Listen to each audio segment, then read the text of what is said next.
ओम स्वस्ति श्री गणेशाय नमः। श्री मां शारदा देव्यै नमः। राधे राधे मित्रों, आज मैं आप सभी के लिए लेके आया हूँ वट सावित्री अमावस्या व्रत कथा। तो आए वट सावित्री व्रत कथा श्रवण करते हैं। कहते हैं, मध्य देश में अश्वपति नाम के एक परम ज्ञानी राजा थे। धन वैभव से पूर्ण होने पर भी वे संतान के अभाव में बड़े दुखी रहते थे। राजा ने पंडितों की सलाह से पुत्र प्राप्ति के लिए सावित्री की आराधना की। सावित्री ने प्रसन्न होकर राजा रानी को दर्शन देकर आशीर्वाद दिया और कहा कि तुम्हारे भाग्य में पुत्र तो नहीं है, पर मैं स्वयं कन्या रूप में तुम्हारे यहाँ जन्म लूंगी। इतना कहकर सावित्री देवी अंतर्ध्यान हो गई। कुछ समय बाद रानी के गर्भ से साक्षात सावित्री का जन्म हुआ। राजा रानी ने उसका नाम भी सावित्री ही रखा। सावित्री सर्वगुण संपन्ना थी। वह चंद्रमा की कला के समान नृत्य प्रति बढ़ने लगी। जब वह विवाह के योग्य हुई तब माता पिता ने उससे कहा कि अब तुम अपने योग्य मन चाहा वर खोज लो। राजा ने उसे एक बूढ़े मंत्री के साथ वर खोजने के लिए भेज दिया। सावित्री यात्रा पर रवाना हो गई। इधर एक दिन अचानक नारद जी मद्रराज अश्वपति से भेंट करने के लिए आए। तभी सावित्री भी अपने लिए वर पसंद करके लौट आई। उसने आदर पूर्वक नारद जी को प्रणाम किया। नारद जी ने उसे विवाह योग्य देकर राजा अश्वपति से पूछा कि आपने इसके योग्य वर खोजा है या नहीं। राजा ने बताया कि मैंने सावित्री को वर खोजने के लिए भेजा था। वह अभी लौटकर आई है और अब वही बताएगी कि उसने अपने पति रूप में किसे पसंद किया है। राजा की बात सुनकर नारद जी ने सावित्री से पूछा कि तुमने किस वर के साथ विवाह करने का निश्चय किया है। सावित्री ने परम विनम्र हो हाथ जोड़कर निवेदन किया कि हे महाराज, राजा धूम्रसेन का राज्य रुक्मी ने छीन लिया है और वे अंधे होकर रानी के साथ वन में रहते हैं। उनके एकमात्र पुत्र सत्यवान को ही मैंने अपने पति बनाने का निश्चय किया है। सावित्री के ऐसा कहने पर नारद जी ने राजा अश्वपति से कहा कि आपकी कन्या ने वर खोजने में निस्संदेह भारी परिश्रम किया है। सत्यवान, गुणवान और धर्मात्मा है। वह रूपवान और समस्त शास्त्रों का ज्ञाता है। वह अपने माता पिता के समान सदा सत्य बोलने वाला है। इसी कारण उसका नाम सत्यवान हुआ। जिस प्रकार समुद्र रत्नों की राशि है, उसी भांति सत्यवान सभी सद्गुणों का भंडार है। वह सब प्रकार से सावित्री के योग्य है। वह सब बातों से मैं सावित्री के साथ क्षमता रखता है। इतना कुछ होते हुए भी उसमें एक भारी दोष है, जिसके सामने ये सभी गुण फीके से पड़ जाते हैं। वह अल्प आयु है और 1 वर्ष की समाप्ति पर उसकी मृत्यु हो जाएगी। नारद जी के मुख से यह वचन सुनकर राजा अश्वपति का चेहरा उदास हो गया और उनके मधुर स्वप्न नष्ट हो गए। नारद के वचन कभी मिथ्या नहीं हो सकते हैं। ऐसा विचार कर उन्होंने सावित्री को समझाया कि ऐसे क्षणायु व्यक्ति के साथ विवाह करना कल्याणकारक नहीं है, इसलिए कोई अन्य वर पसंद कर लो। पिता की बात सुनकर सावित्री ने कहा कि अब मैं शारीरिक संबंध के लिए तो कभी मन में भी किसी अन्य पति के खोजने का विचार नहीं कर सकती। कोई भी संकल्प पहले मन में आता है, फिर वाणी से कहा जाता है, कहने का पश्चात उसे करना ही होता है, चाहे वह शुभ हो या अशुभ। मैंने जिसे एक बार अपने मन से पति स्वीकार कर लिया है, वही मेरा पति होगा। अब मैं किसी दूसरे का वर्ण किस प्रकार कर सकती हूँ। राजा की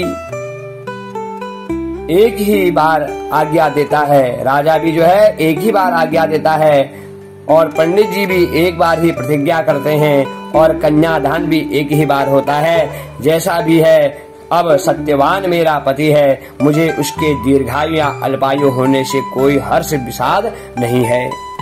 अब मैं पुरुष की तो क्या बात ही क्या, देवराज इंद्र को भी स्वीकार नहीं करूंगी। कोई शक्ति मुझे मेरे इस निश्चय से नहीं डिगा सकती है। मैं पुनः दृढ़ता पूर्वक कहती हूँ कि सत्यवान ही मेरा पति होगा।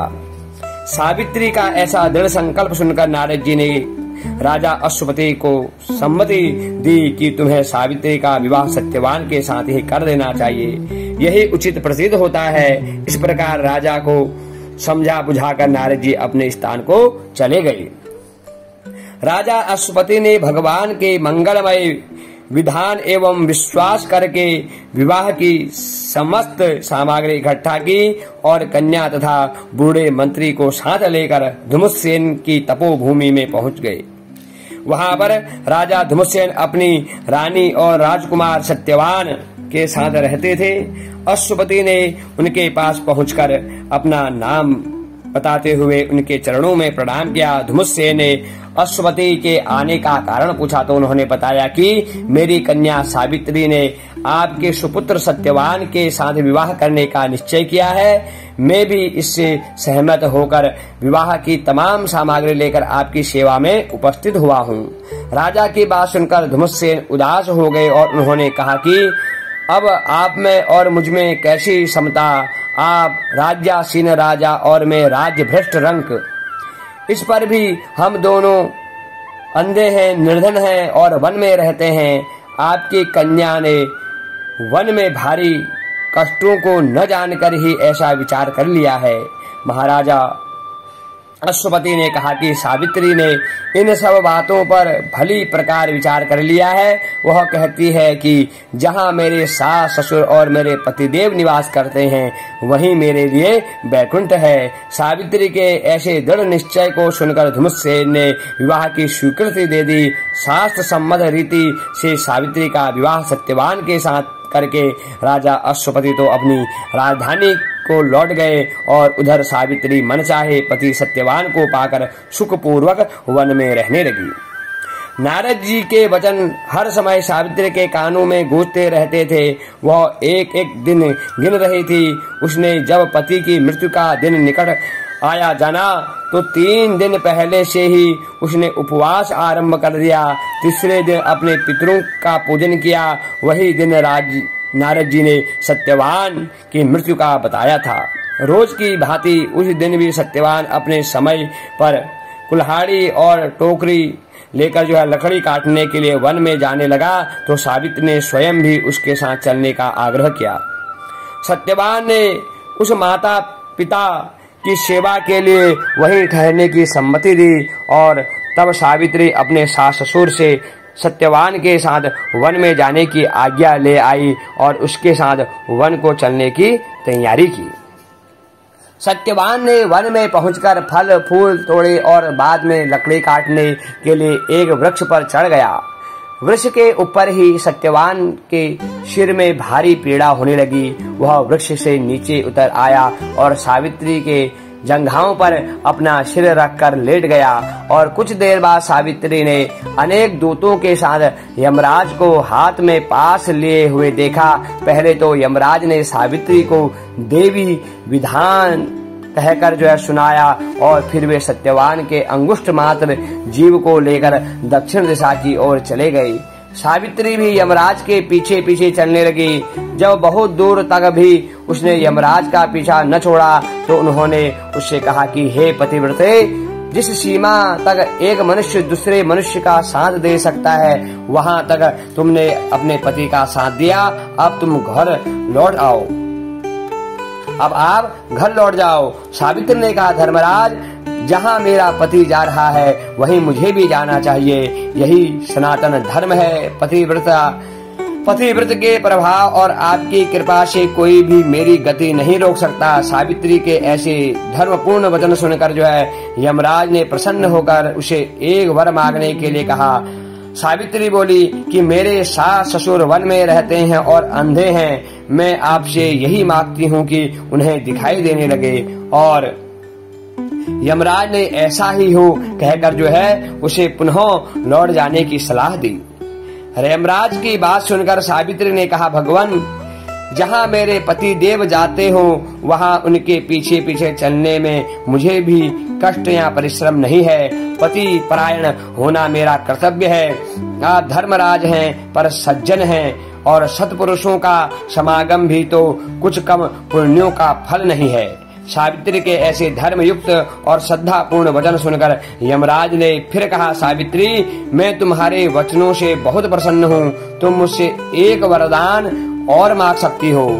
तो सावित्री ने कहा, राजा धुम्रसेन का राज्य छिन गया है, उसे वे पुनः प्राप्त करें और धर्म में उनकी सदैव प्रीति रहे, यही वरदान मुझे दीजिए।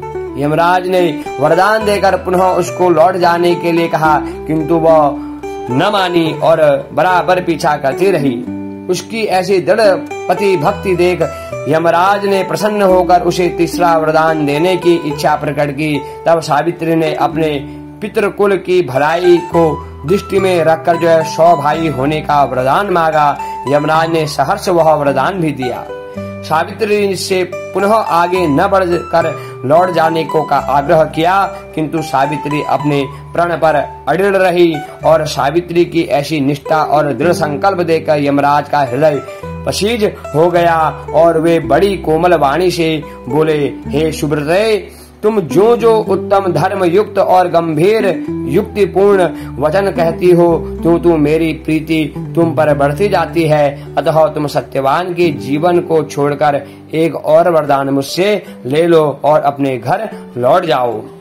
पहले तीनों वरदान पाकर सावित्री ने अपने ससुर कुल और पितृकुल दोनों का कल्याण कर दिया। अब केवल अपनी ही भलाई का प्रश्न सम्मुख था, तो पति परायण नारी को अपने पति की आयु वृद्धि के अतिरिक्त और क्या फल कामना हो सकती है। यही सोचकर सावित्री ने सत्यवान से 100 पुत्र होने का वरदान मांगा। सावित्री के ऐसे युक्ति पूर्ण वचन सुनकर यमराज बहुत संतुष्ट हुए और उन्होंने उसे वरदान देते हुए सत्यवान को पास से मुक्त कर दिया और कहा कि तुम सत्यवान से तुम्हें निश्चय ही 100 पुत्र होंगे। और सावित्री को मनोवांछित वरदान देकर यमराज जी वहीं अंतर्ध्यान हो गए और वह लौटकर वट वृक्ष के नीचे आई और वट वृक्ष के नीचे सत्यवान का मृत शरीर पड़ा हुआ था। उसमें जीवन का संचार हो गया और वह उठकर बैठ गया। सावित्री ने सत्यवान से सारा वृतांत कह सुनाया और फिर वे दोनों खुशी खुशी आश्रम की ओर चले गए और सत्यवान के माता पिता को दृष्टि प्राप्त हो गई और वे अपने आज्ञाकारी पुत्र और सेवा प्रायण पुत्र वधु को न देखकर अत्यंत दुखी हो रहे थे। तभी सावित्री और सत्यवान वहां पहुंच गए। सारे देश में सावित्री के अनुपम पतिव्रत का समाचार फैल गया और प्रजाजनों ने महाराज धुम्रसेन को ले जाकर आदर पूर्वक राज सिंहासन पर बैठाया और सावित्री के पिता अश्वपति को भी 100 पुत्र प्राप्त हुए और सावित्री सत्यवान ने भी 100 पुत्र प्राप्त करके दीर्घायु तक राज्य भोगा और अंत में वैकुंठ सिधारे।